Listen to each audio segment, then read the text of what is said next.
импортлж байгаа ч юм уу те нэг тоо хэмжээ авах гэсэн үг. Тэр махын болыг махыг экспортлж байгаас борлуулалт хийж байгаа жилийнхэн ч юм уу сарынхан тоо хэмжээ.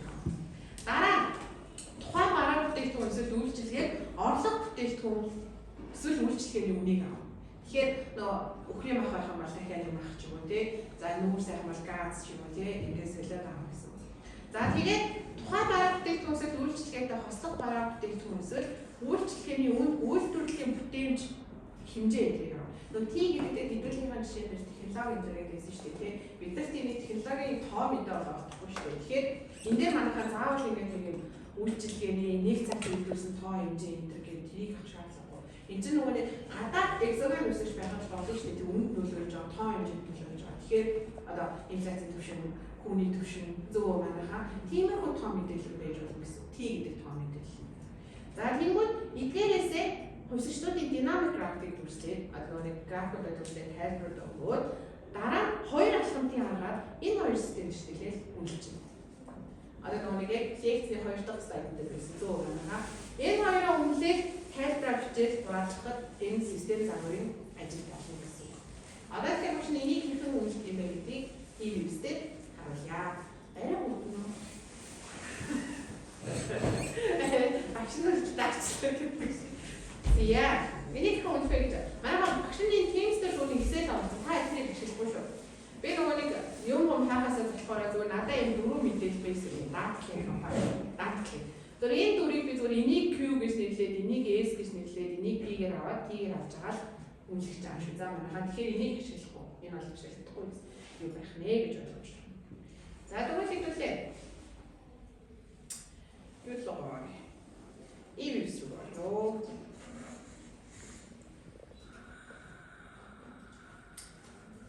За EV хэмжээг одоо манайхан гаргаад болж байгаа юм.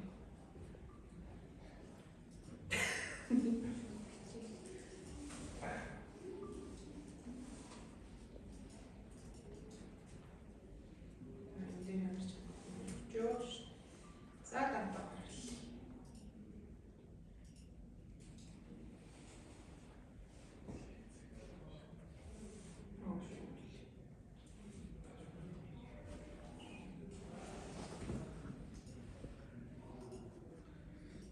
За QSPT.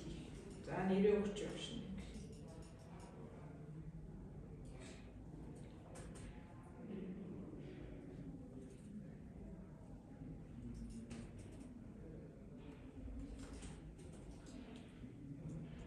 За ингээд дата өгчтэй. Энэ хэрэглээ угаасаа манай юм мэдж байгаа.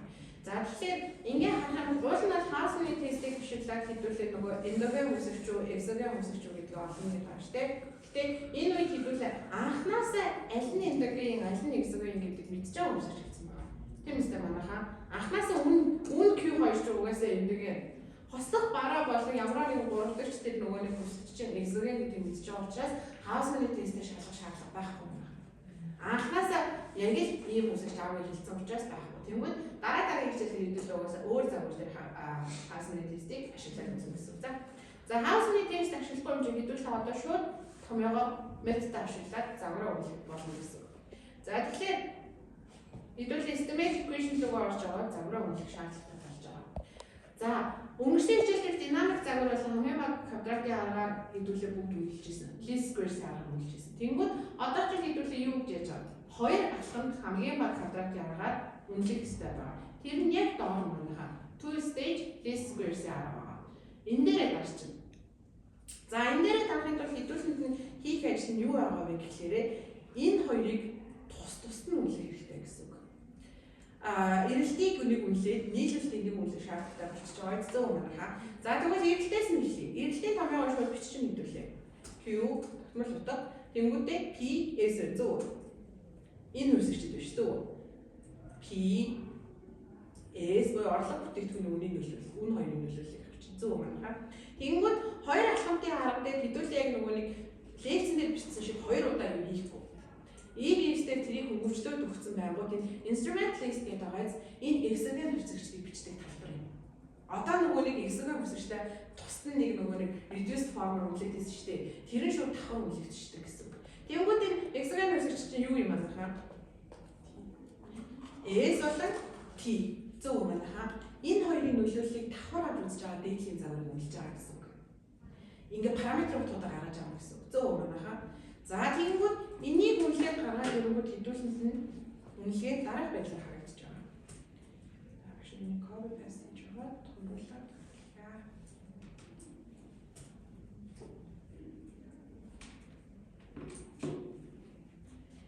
яа дараах байдлаар мэдээлэл харагдаж байгаа. Тэгэхээр хоёр алхамд хамгийн бага квадратын аргаар үнэлээ. Мэдээлэл нь байгаа байна. Instrument буюу яг нөгөө exogen үзэгчд нь бол S болон T байгаа байна. Зөв юм байна. За тэгэнгүүт биднэрт E мэдээлэл орж ирж байгаа. E мэдээлэл гарч ирж байгаа. За тохиолдолд угаасаа баг нөлөө байхгүй. PS-ийн нөлөөллийг хэдүүлээ харна. Зөв юм байна. За 0.5 багагаа хэмжээ хоёр хоёулаа яаж юм байна? Нөлөөлөл байж. Нөлөөлж. Юунд нөлөөлж байгаа? Q-д нөлөөлж. Зөв юм байна. Q-д нөлөөлж. Тэгэнгүүт үн 1-1-ээр үсэх юм бол яаж юм бэ? Q 0.1-ээр үсэх юм байна. Энд гэхдээ нөгөө нэг багш нь хараа дадлын шал хамаагүй мэдээллүүд оруулаад ирчихээ нэгийг харж байгаа. Яг та хэд үний мэдээллийг бараа бүтээгдэхүүний мэдээлэл хамаар үн үсэх юм бол Q буурж л байгаа. Сөрөг хамгаалж шүү дээ манайха тэрийг харах хэрэгтэй гэсэн. Тэгвэл S яаж юм манайха нөлөөлөл байна. Хамгийн гол нь ST-ийн нөлөөллийг давхар авч үзэж байгаа энэ параметрууд гарч байгаа. S бас эргэн нөлөөлөлтэй. Орлого бүтээгдэхүүний үн үсэх юм бол яаж юм? Хөрийн Q ч гэсэн үсэж байгаа юм байна. Энэ тайд дээр бол хэсгээр гарч ирнэ. Зөв манайха. За тийм байдлаар гарч ирж байгаа. Тэнгүүд хэдүүлээ аль шугамаа үнэлээд байна гэхээр D гэдэг энэ шугамыг үнэлжлээ. Одоо нөгөө график дээр зөв манайха хэвтэй шугамаа үнэлж байгаа гэсэн. За тэнгүүд одоо хэдүүлээ supply үнэлэх хэрэгтэй шүү дээ. Нийлүүлэлтийн шугамаа үнэлэх хэрэгтэй. Зөв. За тэрийг үнэлье. За яг адилхан үнэлж байгаа. Хамгийн гол нь одоо энэ дээр юу орж ирэх манайха? S-ийн оронд T орж ирнэ.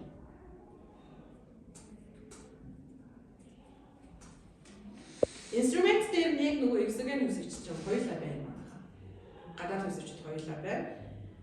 Ингээд харангууд хэдүүлээ.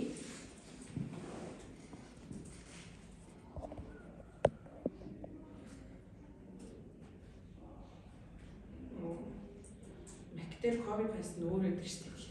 Нөгөөдөө дараа. Тэгвэл энэний харангууд манайхан хараа. Энэ Q гэдэг зүйл чинь PT-ийн нөлөөлөл ямар вэ? Байхгүй байгаа. Найзны тас бүгд байгаа шүү. PT-ийн нөлөөлөл байхгүй. Тэгвэл энэ юу харуулдаг юм бэ гэхээр хэдүүлээ хэлсэн шүү дээ. Чинь аль line хөдлөөд байгаа картаа гэдэг. Зөв. S-дээр нөлөө байхгүй юм чи юу хөдлөөд вэ? Ил нөлөө хөдлөөд гэсэн үг. Зөв манайха. S-ийн нөлөөлөл ороод D гэдэг буюу demand ч өөрөө дээшээ доошоо хөдлөөд өмнөний бүсгэж бууруулаад Q өөрчлөлт.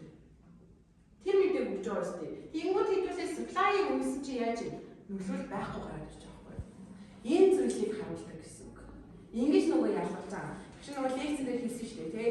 Нөгөө L line хөдлөж байгаа бидэрс бидний боломж байгаадаа энгийн калькулятор үнэлчихээр энгүүд хэдүүлээ одоо ингэж мэдрэмжийн илүү нарийн гарч чадчих байгаа гэсэн үг. Систем дээр шүү дээ. За иймэрхүү зүйлийг яриад ингээд тайлбарлаад болоо. Ойлгомжтой байна. Асуулт үлээ үү? За энийг хэдүүлээ мэдээ шүү дээ. Энэ угаасаа загвар 97% төвшөнд тайлбарлаж чадчих. F statistics 964 гэж айгүй сайн тайлбарлаж чадчихна. Энэ угаасаа хараад загварын бүр тайлбарлахгүй байц муу тайлбарлаж байгаа. Тэгэхээр угаасаа энэ cube энэ хоёр хүсэгчээр үнэлэх нь буруу байна гэсэн үг. Ингээд дуусчих. Манайхан та энийг хоёулаа нөлөөлөлтөд гарч иж болно. Угсаа энэ хоёр лайн хоёулаа хөдөлсөн байж болно шүү дээ. Зөв. Гэхдээ аль лайн илүү өндөр хувийн төвшөнд нөлөө үзүүлж үү гэдгийг шалгах болно гэсэн үг шүү дээ. За асуух зүйл байна. За байхгүй бол